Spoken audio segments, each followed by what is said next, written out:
জয় মা দুৰ্গা জয় মা দুৰ্গা জয় মা দুৰ্গা নমস্কাৰ বন্ধুসকল পুনে এটা গুৰুত্বপূৰ্ণ ভিডিঅ'লৈ স্বাগতম জনাইছোঁ কেইটামান জানিবলগীয়া কথা বিশেষকৈ নৱৰাত্ৰিৰ সময়ত কেতিয়াও আপোনালোকে এইকেইটা কাম নকৰিব মনত ৰাখিব এইকেইটা ভুলে কিন্তু আপোনালোকৰ ঘৰখনৰ বাবে বিপদ মাতি আনিব পাৰে মা দুৰ্গাৰ অসন্তুষ্ট হ'ব পাৰে গতিকে এই নিয়মকেইটা কেতিয়াও আপোনালোকে উলংঘন নকৰিব ভংগ নকৰিব গতিকে কিছুমান নীতি নিয়মৰ মাজেৰে আপোনালোকে এই দিনটোত বিশেষকৈ আপোনালোকে আগবাঢ়ক নিশ্চয়কৈ অনুকূল ফলাফল লাভ কৰিব বিশেষকৈ মা দুৰ্গাৰ আপোনালোকে আশীৰ্বাদ লাভ কৰিবলৈ মা দুৰ্গা আপোনালোকে কৃপা লাভ কৰিবলৈ হ'লে বিশেষকৈ এই নৱৰাত্ৰিত কেতিয়াও আপোনালোকে এইকেইটা কাম নকৰিব তেতিয়াহে মা দুৰ্গা আপোনালোকে আশীৰ্বাদ লাভ কৰিব বন্ধুসকল আপোনাৰ ঘৰখনৰ লগতে ঘৰৰ যিখিনি সদস্য আছে বা নিজেও হওক সেইখিনি আপোনালোকে নিয়ম পালন কৰিব নিশ্চয়কৈ অনুকূল ফলাফল লাভ কৰিব আহকচোন গুৰুত্বপূৰ্ণ ভিডিঅ'টো আগবাঢ়িছোঁ কি এই বিশেষ 10টা নিয়ম বা 10টা আপোনালোকে কাম একেবাৰে নকৰিব আহকচোন আগবাঢ়িছোঁ বিশেষকৈ দুৰ্গা পূজা সমাগত আহি আছে আৰু এই নৱৰাত্ৰিৰ সময়ত আপোনালোকে কেতিয়াও এইকেইটা কাম নকৰিব এই ভুল কামবোৰ কেতিয়াও নকৰিব প্ৰথমতে হৈছে ভক্তসকলে মা দুৰ্গাৰ যিসকল ভক্ত আছে ভক্তসকলে সোনকালে ৰাতিপুৱা সাৰ পাই উঠি শুদ্ধ বা পবিত্ৰ আপোনালোকে পানীৰে স্নান কৰক বুলি কৈছে শুদ্ধ পানীৰে আপোনালোকে স্নান কৰক দিনটোৰ প্ৰথম ভাগত বুলি কৈছে ৰাতিপুৱাৰ সময়খিনিত আৰু এই নৱৰাত্ৰিৰ দিনা বা আপোনালোকে এই দুৰ্গা পূজা চলি থকা সময়টো এই সময়কেইটাত এই কেইদিনত বিশেষকৈ আপোনালোকে কেতিয়াও মদ্যপান নকৰিব ধপাত আপোনালোকে কেতিয়াও আপোনালোকে নাখাব মাছ মাংস আপোনালোকে পৰিহাৰ কৰক এইকেইটা দিনত বিশেষকৈ আৰু এটা বস্তুৰ প্ৰতি আপোনালোকে ধ্যান ৰাখিব নৱৰাত্ৰিৰ সময়ত আপোনালোকে নখ কটা চুলি কটা বা দাড়ি কটাও পৰিহাৰ কৰিব লাগে বুলি কৈছে বিশ্বাস কৰা হয় যে এই দিনটো যদি আপোনালোকে এনে কাম কৰে মা দুৰ্গাৰ অসন্তুষ্ট হয় বুলি কৈছে গতিকে কিছুমান নীতি নিয়ম যদি আপোনালোকে পালন কৰে এইকেইটা দিনত নিশ্চয়কৈ অনুকূল ফলাফল লাভ কৰিব বুলি কৈছে বিশেষকৈ পাৰিলে আপোনালোকে উপবাসী থাকিলে এইকেইটা দিনত অনুকূল ফলাফল লাভ কৰিব ফল মূল খাওক নিশ্চয়কৈ ভাল হ'ব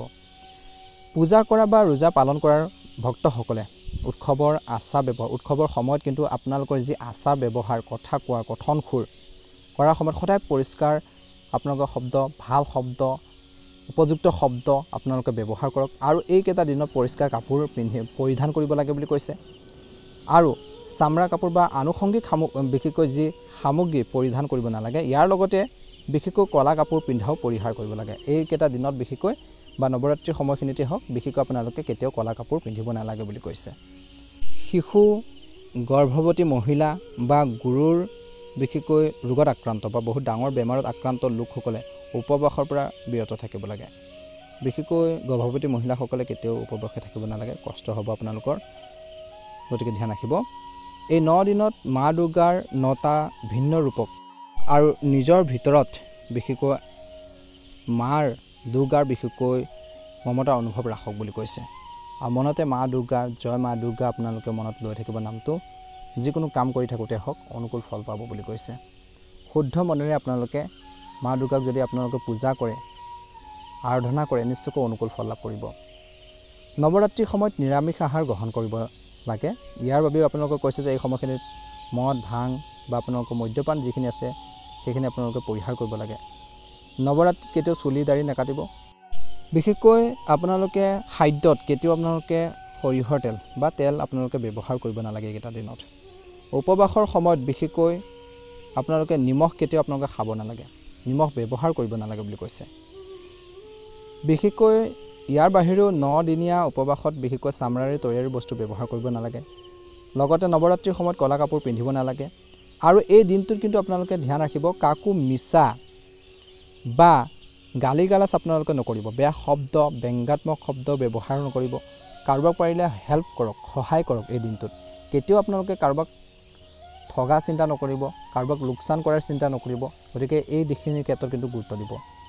ইয়াৰ বাহিৰে আপোনালোকৰ ৰোজাৰ সময়ত বা ব্ৰত পালাৰ সময়ত কোনো আত্মীয় বা বন্ধুৰ স্থানত থকাটো পৰিহাৰ কৰক বুলি কৈছে ঘূৰি ফুৰি নুফুৰিব ধ্যান ৰাখিব নৱৰাত্ৰিৰ সময়ত ঘৰখন বিশেষকৈ আপোনালোকে নিজৰ ঘৰৰ চৌহদটো বা ঘৰখনৰ ভিতৰ চোৱাই হওক বা ভিতৰ বাহিৰ সকলোতে বিশেষকৈ পৰিষ্কাৰ পৰিচ্ছন্নতাৰ প্ৰতি বিশেষ যত্ন দিয়ক বুলি কৈছে যত্ন লওক বুলি কৈছে নৱৰাত্ৰিৰ সময়ত ৰাতিপুৱা আৰু গধূলি ঘৰত মা দুৰ্গা আৰতি আপোনালোকে কৰক বা আপোনালোকে পাৰিলে মা দুৰ্গাৰ আপোনালোকে ভক্তিমূলক বিশেষকৈ যি গীত আছে সেই গীতবোৰ শুনক বুলি কৈছে বা লগাই থৈ দিয়ক নিশ্চয়কৈ ভাল এটা প্ৰতিফলন দেখিব বুলি কৈছে। লগতে নৱৰাত্ৰিৰ ব্ৰতৰ সময়ত বিশেষকৈ ঘৰখন কেতিয়াও আপোনালোকে আন্ধাৰ কৰি নাৰাখিব। আন্ধাৰ কৰি ঘৰখন কেতিয়াও নাৰাখিব। মা দুৰ্গাৰ অসন্তুষ্ট হয় বুলি বিশ্বাস কৰা হয়। গতিকে এই সকলোখিনি দিশ যদি আপোনালোকে বা সকলোখিনি নিয়ম যদি আপোনালোকে পালন কৰে নিশ্চয়কৈ অনুকূল ফল লাভ কৰিব। ঘৰখনতো সুখ সমৃদ্ধি বৃদ্ধি পাব। মা দুৰ্গাৰ আশীৰ্বাদো আপোনালোকে লাভ কৰিবলৈ সক্ষম হ'ব। ভিডিঅ'টো চাই কেনে পালে জনাব। যদিহে নতুনকৈ চাই আছে আমাৰ চেনেলটো ছাবস্ক্ৰাইব কৰি দিব। কমেণ্ট বক্সত কিন্তু আপোনালোকে সকলোৱে এবাৰ হ'লেও আপোনালোকে জয় মা দুৰ্গা, জয় মা দুৰ্গা, জয় মা দুৰ্গা লিখিবলৈ নাপাহৰিব। আপোনালোকৰ সুস্বাস্থ্য কামনা কৰিছোঁ। মা দুৰ্গাৰ আশীৰ্বাদত আপোনালোকৰ সকলোৰে মনৰ ইচ্ছাবোৰ পূৰণ হওক। ঘৰখনৰ সুখ সমৃদ্ধি বৃদ্ধি পাওক। পাৰিবাৰিক জীৱন, কৰ্মৰ জীৱন, ব্যৱসায় জীৱন, প্ৰেম জীৱন সকলোৰে ভাল হওক তাৰে কামনা কৰিছোঁ। জয় মা দুৰ্গা।